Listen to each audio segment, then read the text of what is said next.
Hello, and welcome back to the Daily Bible Summary, where the goal is to renew your mind as we read a new chapter every day and ask, what can I learn?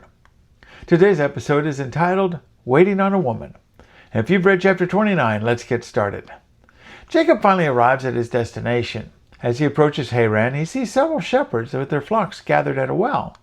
This well is covered with a large stone, which would prevent anyone or any animal from falling in. Jacob approaches them, and learning that they are from Haran, he knows he's in the right place. He then asks if they know Laban and if he is doing well, and they respond that they do, and Laban is doing well.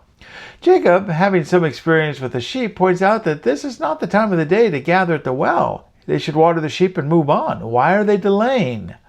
Apparently, they're waiting on a woman. Specifically, Rachel, Laban's daughter, needs to arrive with her sheep. In this way, then, they can remove the stone and water all the flocks together, probably because Rachel couldn't possibly remove the stone by herself. And then Rachel comes. As soon as Jacob sees her, he is smitten. It seems that he's showing off for Rachel when he decides to remove the stone from the well by himself.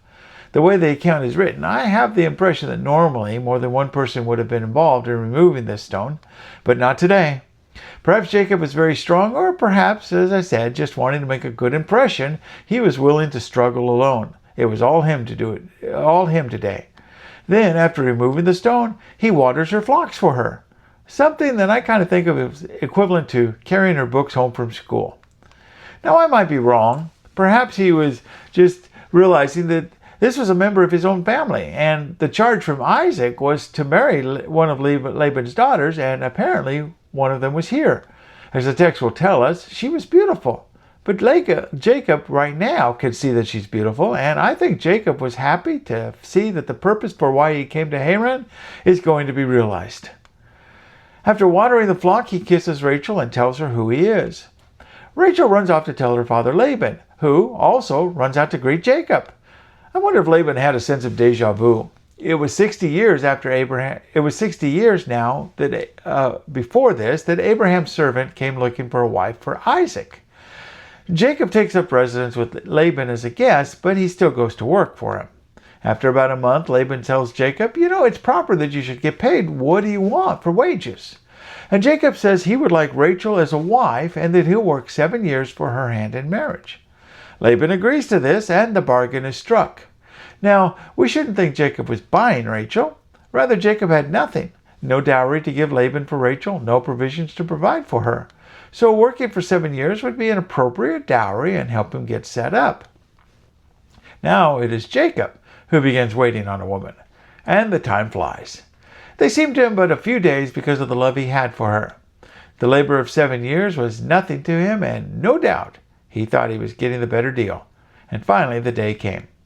We know that Jacob had chosen and worked for Rachel, and this was no doubt because Leah, her older sister, was not as pretty. The text says Rachel was beautiful in form and appearance, while Leah's eyes were weak or tender. However, we soon find out that not everything works out according to Jacob's plans. Laban pulls an old switcheroo. He takes Leah and presents her to Jacob as the bride. Jacob thinks it's Rachel, and because it's dark, and probably because she's veiled, and possibly the two sisters would look close enough alike while veiled, he doesn't know the difference until daylight. Do you kind of see the irony here? Jacob, who had deceived his father by disguising himself as Esau, is now fooled by Laban, who disguised Leah as his bride. But what we do see is that God will honor that marriage. As we will see in the chapters ahead, God honored Leah as Jacob's first and primary wife, even though Jacob loved Rachel more and wanted to marry her. In the morning, Jacob is so mad, and understandably so. Even Laban's explanation that the younger cannot marry before the older was not a good excuse for the deception. But Laban conveniently has a solution. Jacob should spend a week of marriage with Leah, and then he can also have Rachel for another 7 years of labor. And once again, although only for 7 days this time, we find that Jacob is waiting on a woman. One gets the impression that Laban is a bit of a deceiver and schemer himself. Now Laban gets free labor, a husband for both his daughters, and I would imagine he thinks that Jacob will be tied to the area where the girls grew up. So Jacob will be working for him for a long time to come. It's also noted that both girls were given servants to attend them, Zilpah for Leah and Bilhah for Rachel. These two women will play a role later on. Now, in a previous chapter, we saw how children can learn and repeat the mistakes of the father. Well, here Moses records that Jacob began playing favorites. He loved Rachel but hated Leah. Now, the word hate is strong, and it's not always filled with the odious emotion that we associate with it. In this case, it likely means that she was just loved less, while Rachel was preferred more. But God took notice of this preference, and the text tells us that Rachel was barren, while God in the meanwhile opened Leah's womb and blessed her with children. Leah begins to have sons, and the text shows us her thinking along the way. The names of her children kind of give it away. Reuben, see, a son. Simon, heard, the Lord heard me. Levi, my husband will be attached to me. Judah, praise. It kind of gives us a map of her heart. The first three were named because she was seeking the love, attention of Jacob. With Judah, however, she seems content to praise the Lord and thank him for the child. The intrigue will continue in Jacob's life as we go through the next chapters. In this chapter, we have the beginning of sisterly rivalry. So what can we learn from this chapter? First, don't be surprised if you reap what you sow. Jacob was deceived by Laban, even as he had deceived Isaac. The challenge for young Jacob is that this will not be the last time Laban changes things up for him. He's learning a valuable lesson here. Galatians chapter 6 verse 7 does say, do not be deceived, God is not mocked. For whatever one sows, that will he also reap. And it seems that Jacob, in sowing deception, is now reaping it. Now, it doesn't mean that God's punishing Jacob per se. It means that there are natural consequences to our choices. And the deceiver has now become the deceived.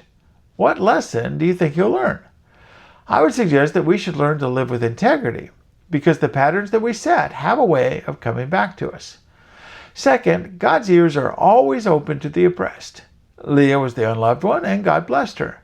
It's unfortunate for Rachel because unless there was some blame on her part that's not revealed, this all comes down to how Jacob was treating his two wives.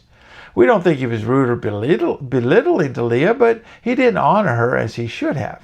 And God took notice of that. Genesis 21 verse 31 says, when the Lord saw that Leah was hated, he opened her womb. God made sure that Leah had children, and that would be a comfort to her. Eventually, with Judah's birth, she seems to have learned to rely on God and not to keep seeking the affections of her husband. Psalm 34 verse 18, the Lord is near to the brokenhearted and saves the crushed in spirit. God saw Leah's pain and responded with blessing. He does the same for us when we're overlooked, unloved, or treated unfairly. He sees, he cares, and he acts. God did honor Leah. She was the one who bore 6 sons, and one of them is through whom the Messiah came. She was the one buried with Jacob at the cave of Machpelah, along with Abraham, Isaac, and their wives. God indeed lifts up the humble. Finally, God's purposes prevail amongst human flaws. There's a lot of drama, intrigue, and deception in this family, but even though it was not God's ideal marriage relationship, he uses it to bring about the blessings for Jacob and fulfill his promise to Abraham. Jacob would become that mighty nation, and the children who were born from Jacob with these women would bring that about. God does not approve of sin, and yet sin is not going to be the means by which Satan can thwart God's plans. His plans are above knowing, and his wisdom so much greater than ours. While we should learn the lessons from bad examples so that we don't follow them, our imperfections are not going to prevent God from using us for his glory, nor does it have to stop us from our eternal reward. If you walk as Abraham did, even in his flaws, always before the Lord. Tomorrow, Lord willing, we'll see that the rivalry between Rachel and Leah begin to intensify as they compete for Jacob's affection through even more childbearing. As we reflect on the lessons from this chapter about consequences, God's care for the unloved, and his sovereign purposes, we continue to renew our minds.